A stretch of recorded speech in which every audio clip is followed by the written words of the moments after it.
Welcome to Factual America, where we dig deep to uncover the hidden truths shaping our nation's future. Today, we're talking about an issue that's hitting closer to home than many realize: the coming food crisis, and whether it's part of a deliberate plan to weaken America. If you think this is just a problem for far-off countries, think again. With empty grocery store shelves, soaring prices, and supply chain nightmares, what was once unthinkable for America is fast becoming a tough new reality. A decade ago, America's food abundance was almost taken for granted. Our supermarkets were brimming, restaurants overflowing with options. But fast forward to today, and the cracks in our food system are impossible to ignore. There are constant news stories about farmers struggling, crops being left to rot, and supply flux. Meanwhile, the average American family feels the pinch every time they go shopping. All this raises an uncomfortable question. How did we get from plenty to scarcity so quickly? You might assume it's just random bad luck, a result of natural disasters or unseen market forces. But the truth is more sinister.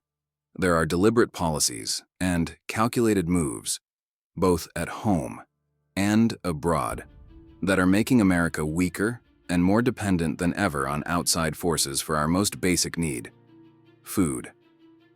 Who benefits from this vulnerability?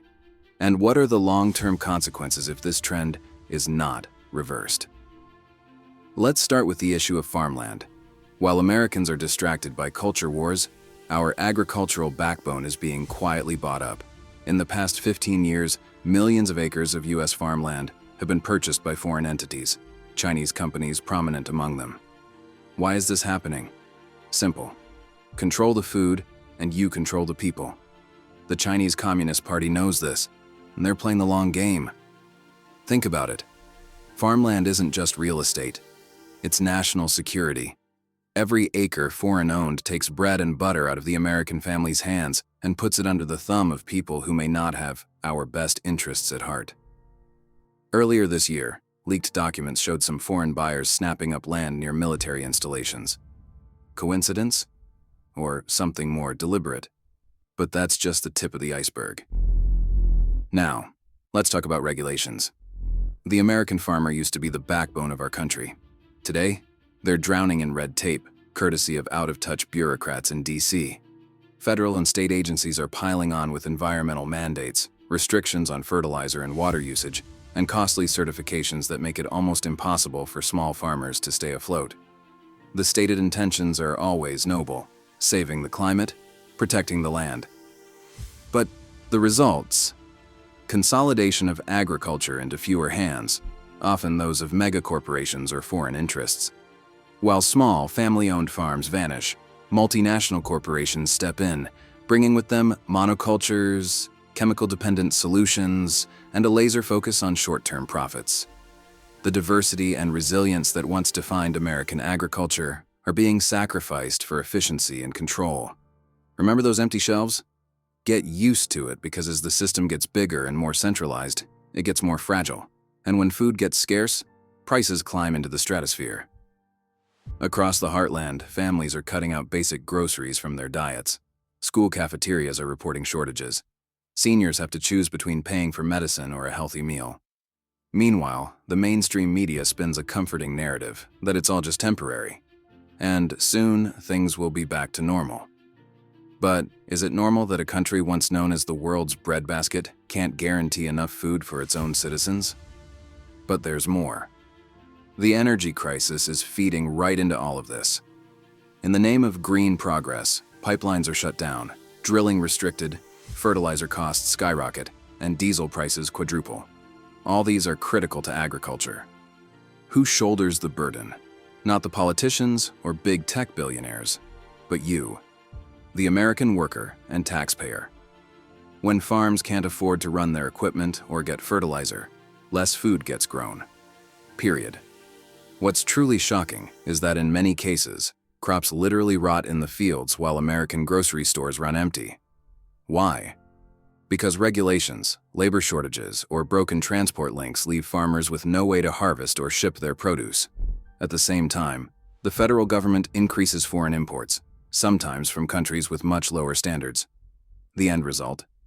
The American farmer loses out, the food is less secure, and the consumer is left with higher prices and questionable quality.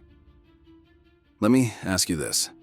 If there's a genuine will to strengthen America, why does our leadership seem to always choose the path that weakens our own self-reliance? It's not just benign neglect anymore. Some would say it's purposeful. There are powerful groups, politically connected corporations, powerful international bodies, and even some of our own leaders who benefit from an America that is dependent, weakened, and easier to control.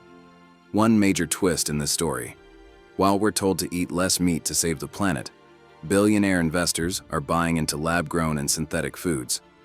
Gates Foundation investments, World Economic Forum think pieces, the push for meatless Mondays, all while real ranchers are forced out of business by mounting costs and regulations. Are we really saving the planet, or letting a new elite decide what's on our plates?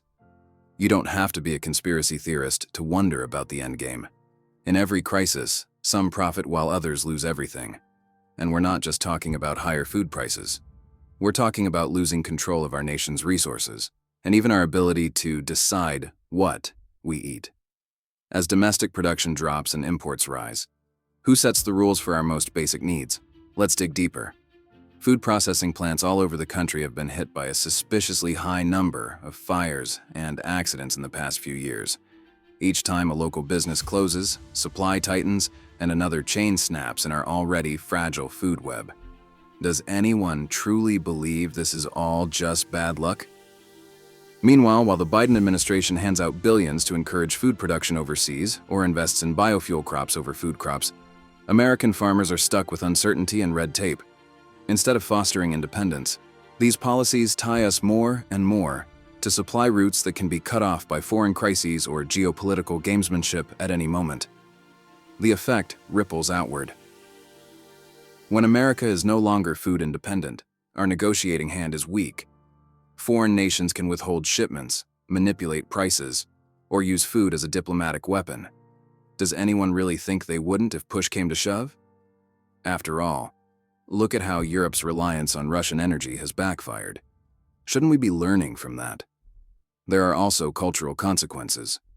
Our food traditions, regional specialties handed down for generations, are being eclipsed by standardized corporate-approved fare that travels well in bulk but tastes like cardboard. Diversity and craftsmanship are lost, replaced by whatever is cheapest and easiest to control. This is about more than taste buds. It's about identity, heritage, and the independence that made America great. So, how do we fight back? First and foremost, get informed and get loud. Support local farmers markets and CSAs. Ask your representatives tough questions about foreign ownership and agricultural policy. Share what you learn. Don't take the media's "it's fine" at face value. Most of all, reject the idea that dependence on foreign supplies is inevitable. America thrived because we provided for ourselves. It's time to reclaim that strength. It's easy to feel helpless in the face of global trends, but history shows that regular Americans, when informed and united, can reverse even the darkest patterns. Buy from your neighbor, not from faceless corporations or foreign conglomerates. Teach your kids about planting a garden. Demand accountability from those in power. Every dollar you spend, every conversation you have, can tip the balance in favor of real American food for real American families. Here's a twist you might not expect. More states are starting to fight back against foreign purchases of farmland, and some are exploring incentives for young farmers to get into agriculture, cut red tape, and reignite the American family farm. Even a small grassroots movement can shift the tide if enough people care and get involved. Never underestimate the power of one determined community or one determined family when our nation's future is at stake. In conclusion, the coming food crisis isn't just about empty shelves or higher prices. It's about whether America will remain free, independent, and able to feed her own. The forces working to weaken our nation rely on distraction, division, and defeatism. But history proves that Americans can step up in a crisis, rebuild what's broken, and chart a new course. The question is, are you willing to be part of the solution? What do you think?